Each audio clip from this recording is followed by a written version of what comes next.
Shaking off that album review rust, let's take a look at some Brazilian thrash.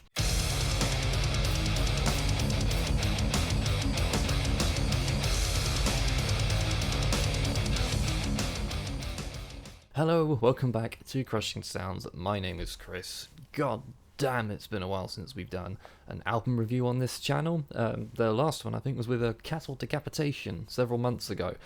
Since then though, of course, it's been all about Bloodstock, interviewing bands that were in Metal to the Masses competitions, Bloodstock headliner rankings, the Bloodstock guide video, which did amazingly, thank you all so much for that, and of course talking about the festival itself. Thank God for Ruben doing a retro review of the first Opeth album to keep things somewhat varied, I guess. But back now to our regularly scheduled programming. There's lots of great stuff coming out between now and the end of the year, so let's dive right into one of those albums now with the new album by Nervosa called Jailbreak.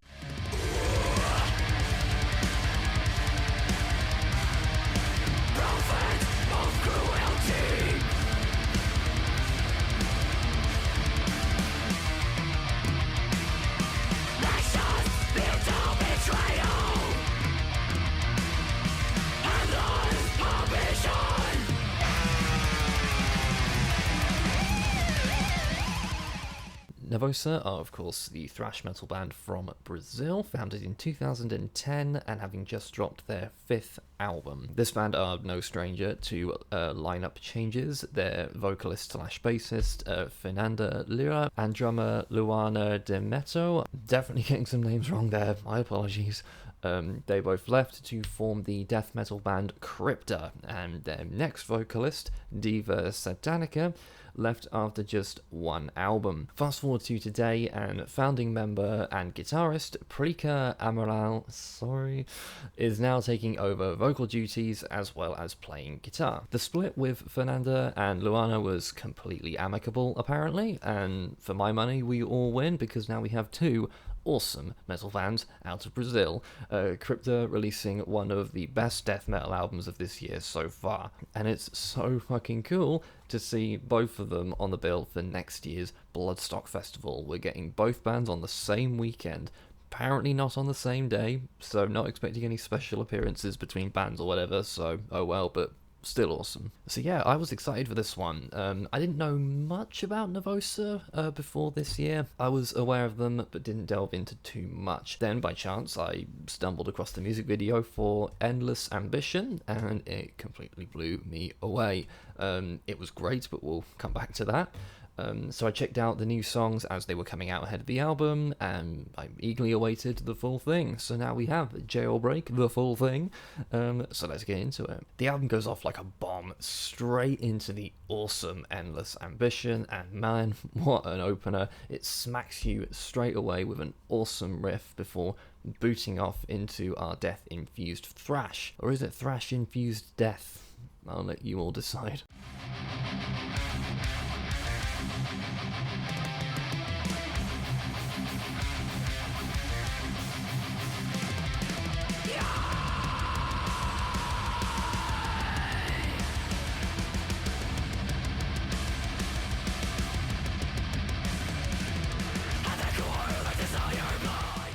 I can't remember the last time I heard an album that sounded so thrash, yet also so death metal as well. It skirts that line so finely at times, and it makes it a really exciting and exhilarating listen. It's fast and energetic, but knows when to kick you in the jaw as well. The riffs in the verses are all the thrash that sounds straight out of the genre's heyday, but the more death metal-y bits give it a massive like goat whore vibes at times, which is really, really cool.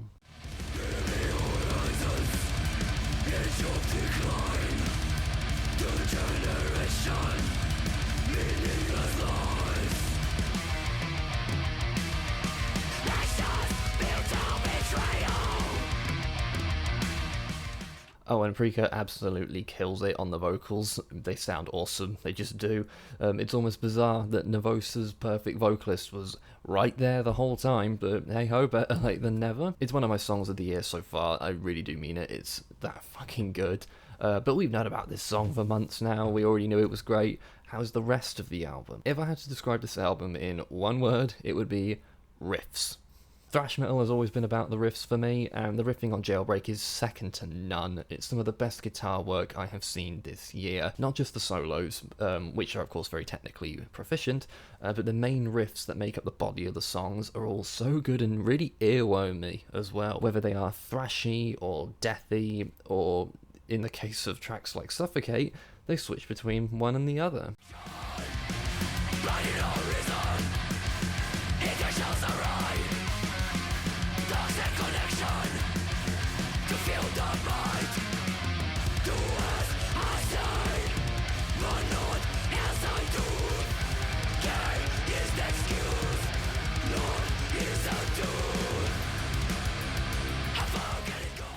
When I first heard the song Seed of Death, and that clean electric guitar and a bit of acoustic guitar started, I thought, oh god no, here we go, the dreaded ballad. Thankfully no, we get a cool massive riff before we boot off again into high octane thrash.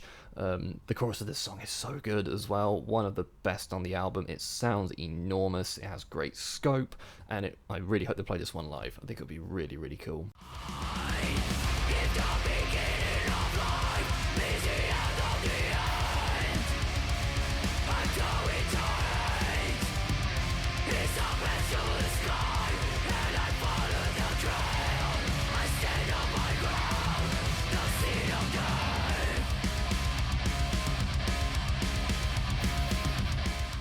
On the other hand though, the title track Jailbreak, the chorus on that one is awesome for its simplicity. It's my jailbreak. Jailbreak, jailbreak, jailbreak. It's my jailbreak. Jailbreak, jailbreak, jailbreak. It's my jailbreak. Jailbreak, jailbreak. Oh, and that dual guitar solo, it's so good.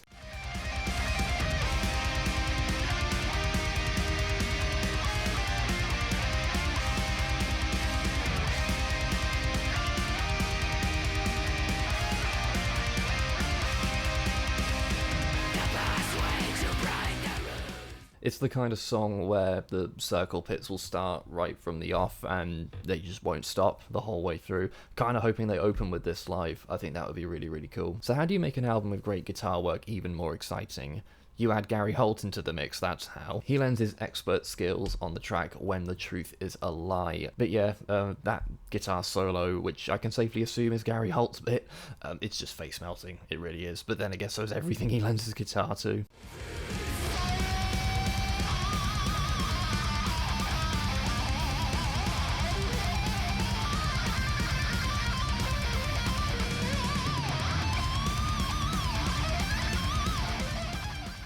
Superstition Failed is another really, really cool one. It features Alina Scissorhands of Infected Rain doing some vocals, and they sound awesome, juggled with Preaker and the amazing guitar work. It's one of the highlights of the entire album.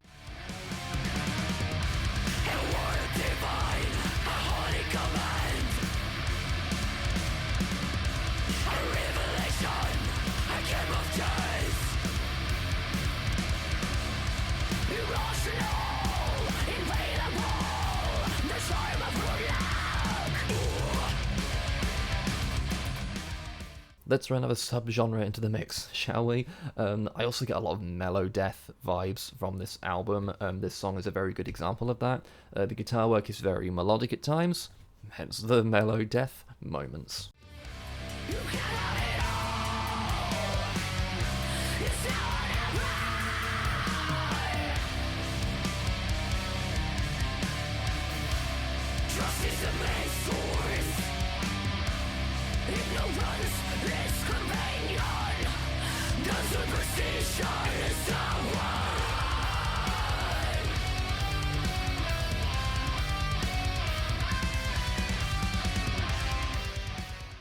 Elements of Sin is another awesome one. Another one I really, really hope is played live. It has all the energy to make a crowd erupt.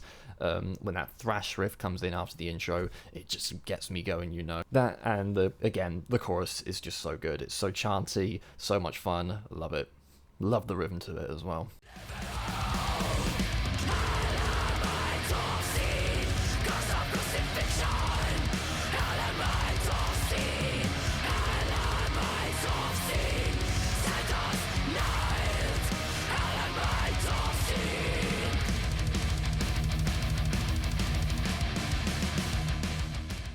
For some reason, I kept accidentally referring to this album as Elements of Sin instead of Jailbreak. I really have no idea why. You know what, I think I like that alternate title better. But hey ho, what do I know? It's not my album. I'm being petty. So for the most part, I guess across this review, I've just been repeating myself and resorting mostly to going, yeah, that song's great. Yeah, that one's great too. Because this album just altogether is really, really fucking solid, and every track is just getting the same things done really, really, really well. It's an awesome, epic, heavy, sometimes melodic, and really technically proficient modern metal album with trimmings of thrash, trimmings of death, trimmings of mellow, and it flies by in what feels way quicker than its 46-minute length. If you love awesome thrash and death style riffing, then this album is going to be really up your alley. It's a great first album with Preaker at the helm of the band, and I really hope that this is now the main lineup for this band going forward, because it works perfectly. Now that they have this winning formula, I cannot wait to see what they do next, because Jailbreak is fucking awesome.